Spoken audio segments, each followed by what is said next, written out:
มันเป็นอย่างนี้พี่น้องโอ้มันเป็นอย่างนี้เองมันเป็นแนวนี้โทรทัศน์โอ้จะบ่ได้ค่าแหละ โยม ใช่บ่ได้แล้ว จานก็ได้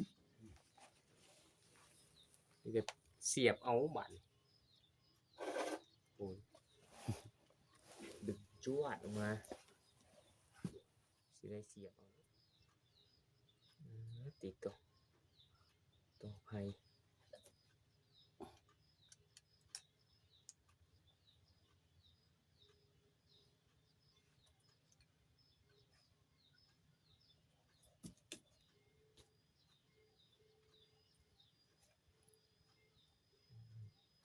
ฝนตกบ่ฝนคืนนี่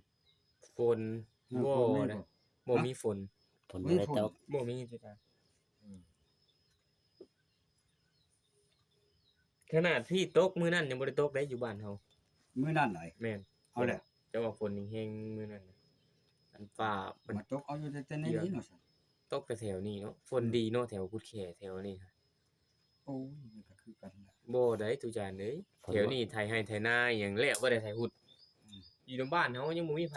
อันนั้นได ถ้าไทยบ่ ยังไหน นั่นแหละช่องบ่ ยังบ่ได้ ยังบ่ได้ต้องซับในนานี่ก็ได้ อันนี้ เอาอลีแล้วตุจานเอ้ย ยังบ่ มา ยัง พี่ บ่ แล้วบ่ได้ไถ ยังบ่ ให้ มี ไถนาป้าบึนวัน กล้ากันยังบ่ได้หวานก็ยังมีเนาะ หลายคนธนวันก็ ฝนตกเทื่อเดียวนะแต่ มันมาทางนี้น่ะป้าตก สิได้พอดีอ่ะเปิดเลยอันนั้นเองอ่ะ เปิดหรือว่าปิดเองติ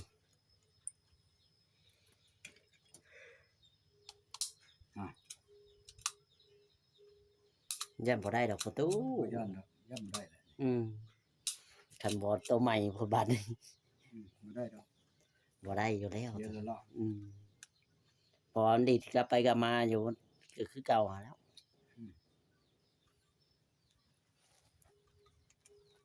เพียงนั่นละบาด สิละเลาะเลยเอามองนี่ลงมองนี่ก็บ่มีนอตอันนี้อีกเนาะ เอ้ามีแต่แนวบ่มีมันก็ซ้ำบ่แม่นอีกแล้วติ ซื้อมาใหม่แท้ๆเด้อหนอดบ่ครบ บ่ได้เบิ่งนะ บ่ได้ ก็จำให้แล้วรอดเนาะ เอาลูก อยู่ว่าหมู่ก็เอาของใหม่ให้อยู่เนาะตัวจาน ไม่ออกเนาะอันที่สูบกันกับมาแก้อยู่พี่คือกันกับโน่นนี้แหละนี่ แม่นบัดมันเป็นมาแต่อันนั้นเขาพุ่นเด้เนาะเขาก็ได้เฮ็ดความเฮ็ดคือกันเลย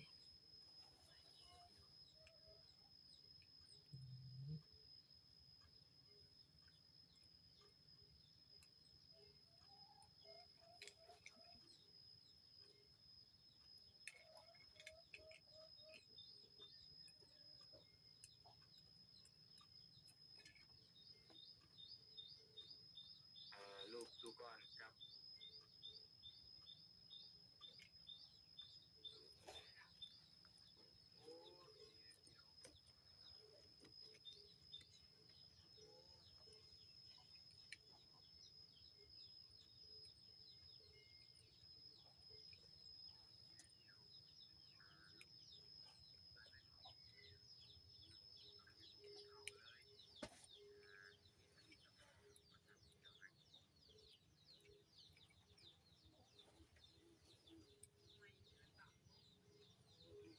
โอ้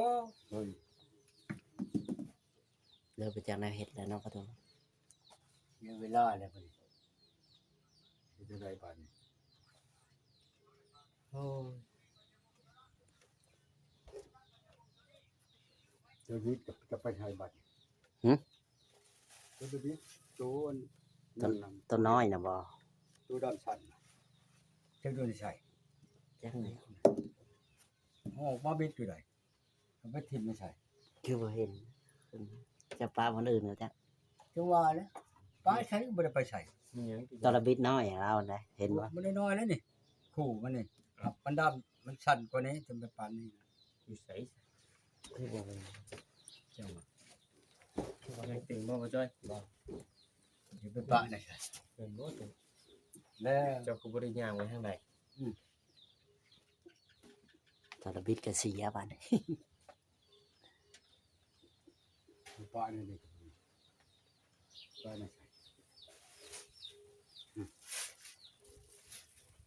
แล้ว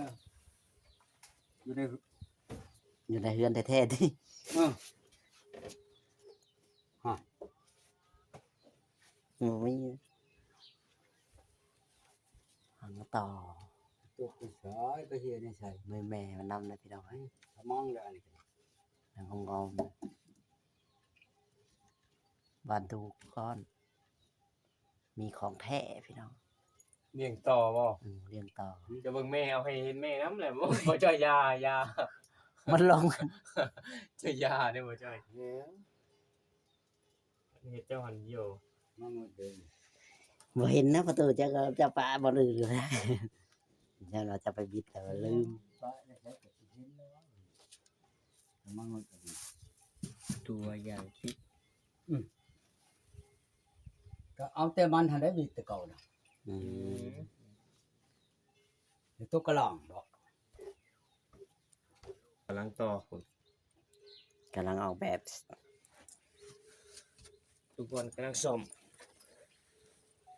กำลังซ่อมกำลัง ต่อ ต่อ ลง เลย ตะลางกับเพื่อนลังต่ำพุ่นแหล้ว เป็นเถื่อมันลมมันหยังก็ลงไปนอนพุ่นเด้เนาะทุกจานเนาะ บ่ได้นอนดอก ไม่นอนบ่ นอนอยู่นี่ล่ะ โอ้เป็นเด็กอันเขาซ่อมแล้วหรือบ่ทางนั้นน่ะ ใช่ อันเฮือนต่ำน่ะสร้างเขามาน่ะแล้วบ่ได้เนาะ อันใด เฮือนต่ำน่ะ ยังใด ยังบ่ทันมาบ่ ยังบ่ทันได้อันนั้นใด แล้วซับเออยังบ่ทันแล้ว แล้วได้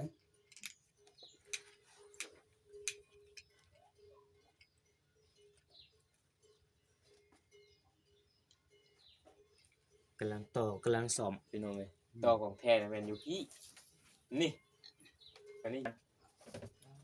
ติดตัว โอ้เอาไม่โชว์นั่นติ เฮ้เด้บ่จ้อยเอ้ยน่ะ อ๋อ ไอ้ยาของบูฮานของบูฮานเบัดเขา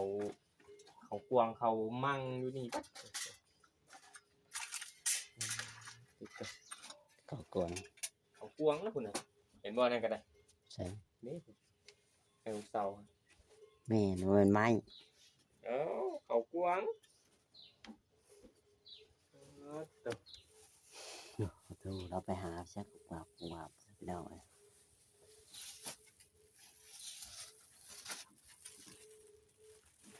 เอามาแล้วมีอย่างนี้บ่ บ่วิดตัวเก่าแล้วว่าจัง เก็บตัวเก่ามาใส่งานคือเก่าซื้อมาใหม่ๆบ่เอา เอาตัวเก่า ใส่บ่ได้เด้ซื้อใหม่มาก็ได้ใส่ตัวเก่าโอ้ยอ๋อทุกอย่างสิให้สร้างไฟเพิ่นมาเฮ็ดโดกระบ่เนาะอันตรายเด้อยู่ผู้เดียว ไฟฟืนต่อเองอย่ามันช็อตได้บัดฝนตกเนาะ มันช็อตแล้วมื้อนั้น อันนี้ช็อต ช็อตแล้วกูตักนี่มันบ่ได้ปิดเมียนน้ำมื้อนั้นว่า มาแต่เปิดไว้ลืมเนาะ ของเตอใหญ่นี่มันก็บ่เป็นหยังดอก อืม บ่ช็อตเป็นหยังดอกอันนี้มันบ่ได้ปิดมัน หลายช็อต ลืม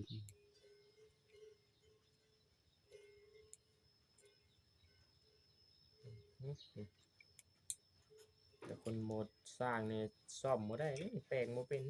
อืม ตัวนี้ก็ได้กดลงมาโอ้มีจานเลี้ยงยุงพร้อมเลยนี่ผม เลี้ยงยง เลี้ยงยุงเด้ ประตูนอนนั่นนี่บริการมุ้งบ่ โอ้กลางมาสินอนได้ เรียบร้อยแล้วเด้ อย่าพันเลี้ยงยง ยุงถึงเลขแล้วก็บ่ เป็น กล้า ถึกเลขแท้ยุงหัวมันขึ้นเลยยุง จะสิกินเด้ โย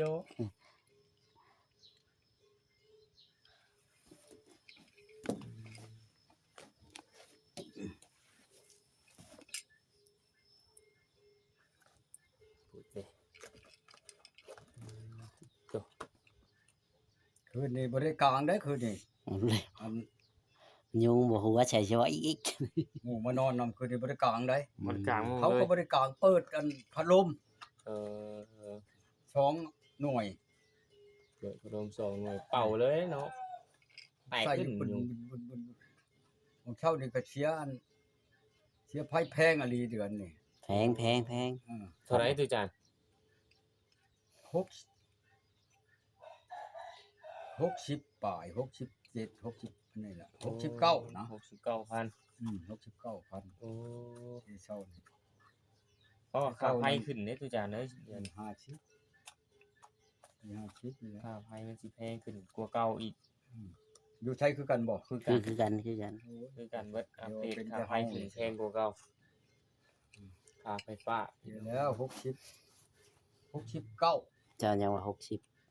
แถวบ้านเป็นแสนก็มี มันก็อิงตามเด้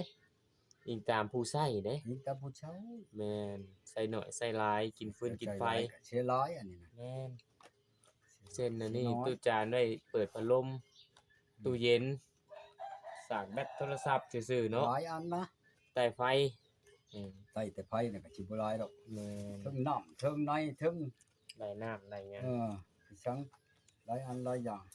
ถ้าไปนี่ปิดไว้บ่ไผนี่หรือว่าเปิดไว้แบบนี้ตลอด แล้วเนาะ ปิดแล้วโอ้ยบ่ได้อันนั้นจักอันดอกไผ ยันเราไปหัดไปนี่2-3มื้อยังเปิดไว้แบบนี้ เสมอเฮาก็มีคนมาอยู่กับเขาปิดนี่คือกัน อืม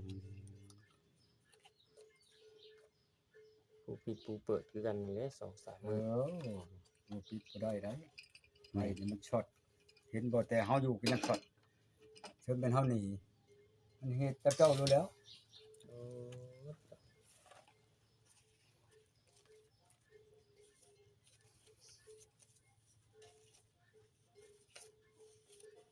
อืมสมุดตู้จานจดเบอร์ใส่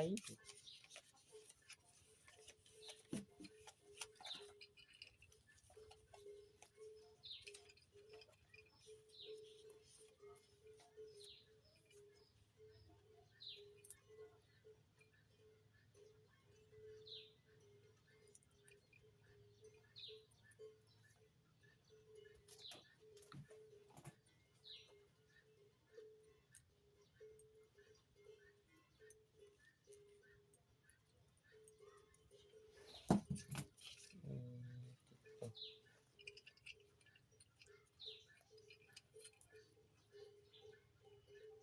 อ้าวลืมสายสับแบตลืมตัวนั้น เนาะ แบตสำรอง บ่เป็นหยังบ่จอย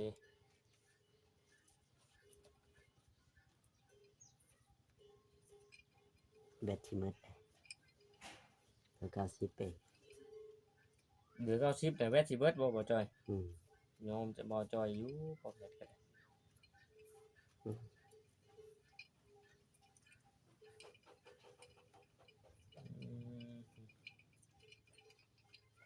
บ่จอยเนาะ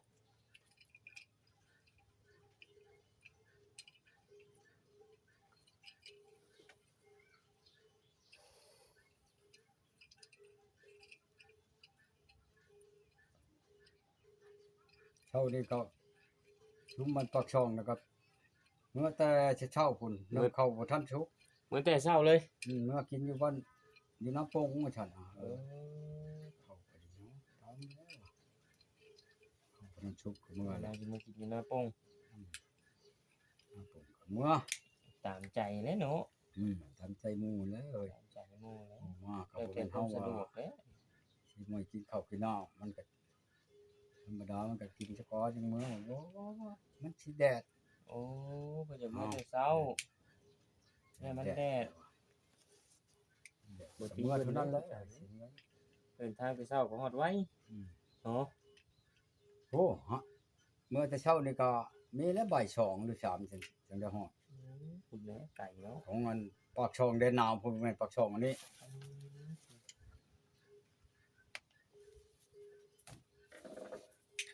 แก๊สต่อหันบานจะได้เด้บาน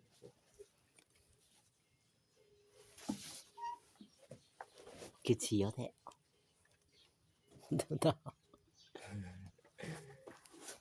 ยิงติดเลย นิสัยเอาไข่พวงบ่ เด้อเอาโทรวิทย์ นั่นตัวสั่น โอเค เด้อ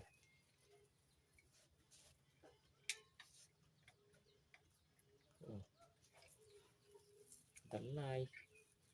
เฮ็ดเป็นเสยเนาะ อืม สร้างเขาแล้วได้ตุจานนี่ตุจานเคยเรียนสร้างไพ่มาบ่ตุจานเคยเรียนสร้างไพ่บ่ตะกี้ บ่ จำเมาเนาะอืมจำมาก็ได้เฉยเด้ อยู่ อยู่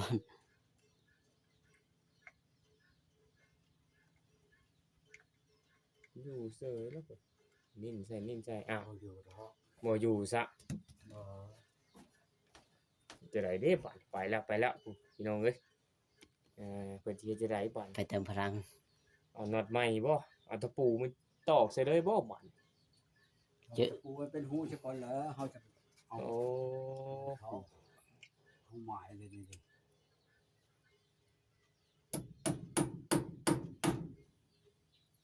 โอ้ตอกน็อตเดียวบ่ตัวอย่างเขาไปตอกน็อตอีก เนาะไม้ครั้งหนึงก่อน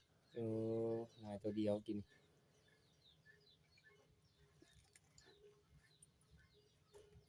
ตัวใด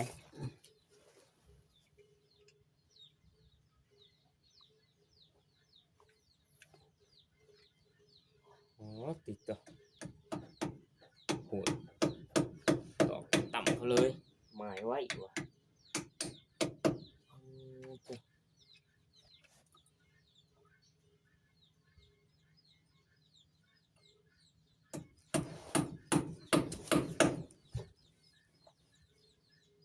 เรียบร้อยมาหันเขาเลยน้ำมันกับผมอย่าลองก็ได้เนาะแรงองตรงอยู่อุ่นนี่ไปชนตัวจ่าเลยอย่าดองพร้อมอีเติง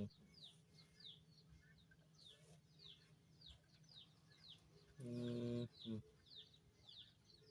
ตัวเฮ็ดหยังเป็นพัน1 ชั่วโมงโหดแท้ ได้บ่ตัวจ่ามาดิได้เนาะ บ่ถูก ยังบ่ได้อยู่ บ่ถูกหูมัน โอ้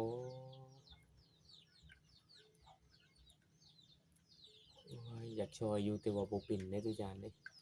ว่าฉันว่าซี่ได้อยากช่วยอยู่แต่เฮ็ดบ่เป็น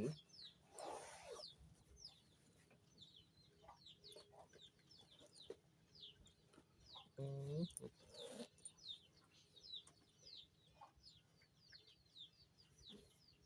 บ่ธรรมดา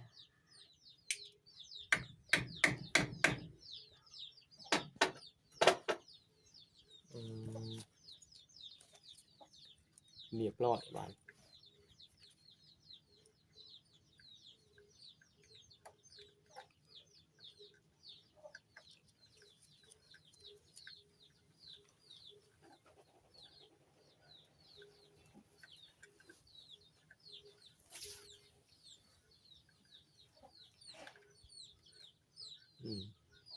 ได้เสย เรียบร้อยเฉยสิ เรียบร้อย ต่อแล้วพ่อเนี่ยยังแล้วเนาะ